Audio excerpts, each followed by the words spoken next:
Assalamualaikum warahmatullahi wabarakatuh. Kabajamtoota fi jaalatamtoota hordoftoota jirraa aappii jirraa tuubee fi oroo aappii tuubee akkam jirtu nagaa keessanii akkuma kanaan dura isiniin jedhee peejii keenya laayikii gochuudhaan chaanaal yuutuubii keenya immoo saabskraayib gochuudhaan nu deeggaraa isiniin jenna.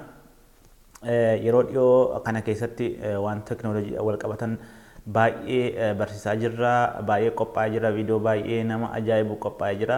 Kanaan wal baruudhaa fi waliin jirra jechuudha.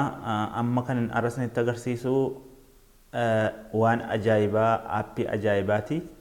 Aappiin kunis bakka tokko tokkotti rakkoo tokko tokko namarra ga'uu danda'a. Ragaa barbaaddu bakka kaameraa footoo kaasuu hin dandeenye, viidiyoo waraabuu hin dandeenyetti akkamiin karaa sakiriitiidhaan, dhoksaadhaan, iccitiidhaan viidiyoo waraabbannee kaawwannaa isa jennu otoo waa tokko hin fayyadamin telefoona keenya irratti aappii tokko qofa buufannee isa jedhu waliin ilaalla jechuudha.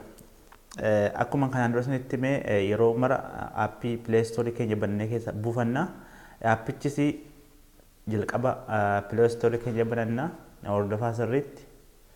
Erga banannee booda sakiriitii jennee ni barreessina.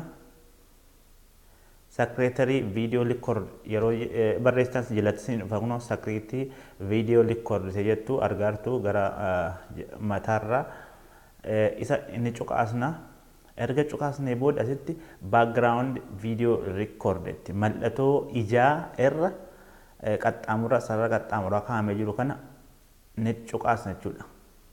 Erga cuqaasnee booda akkasitti si dhufaa anaan gatiin buufadhee jiruuf oppinnaan jedha. Isiniin immoo install godhii jedha. Buufadhu daawuloodii gochii jechuudha iskiriinii keenya akka nu dhufutti. Ani amma install gochuun nan barbaachisu waan ta'eef oppin godha. Oppin gaafan godhu akkasitti naa dhufu bifa akkasiitiin kaameeraa kanaan cuqaasaa. Ergan cuqaasee booda ni cuqaastu kaameeraa kana jechuudha. Kaameeraa diimaa kana argaartu miti. Kaameeraa diimaa kana ni mul'atti. Asitti immoo quxuroota yeroo viidiyoo waraabanii itti waraabanii kan mul'isu jechuudha. Gara booddeetti tan deebi'a.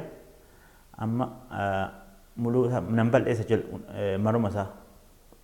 Ani amma aappii kanan akka sochoosaa jedhu jechuudha. Iskiriinii koo akka sochoosaa argaartu sen. Garuu wanni suni waraabaa jira jechuudha waan hundayyuu. Amma isin akkasitti eddii kaamericha bantanii booddeetti deebisanii yookaan silkii akka namaa naasa'utti deemtu yookaan immoo bira keessanii kiisii keessan kaachuu hin dandeessu yookaan immoo bakka barbaadan kaa'uu hin dandeessu jechuudha telefoona keessan. Inni ragaa guutuu sanii qabata jechuudha. Erganaan booda akkanas keessan gadi mataarraan gadi gottanii stop iseettu axxanii dhoktu jechuudha. Gaafa stop jettanu waan sana seevisnii gochuudha. Deebitanii bakka gaalarii yookaan viidiyoo bakka yeroo isin viidiyoo waraabbattanu viidiyoon keessan sanii ta'uu axxanii cuqaastu. Amma ni ilaallame amma as banadheeraa kunoo amma gartanii kunoo kaameraa na waraabee naa kaayeraa jechuudha. Bakkan taa'ee viidiyoo kana waraabaa jiru naa kaayee jechuudha. Waan ajaa'ibaati.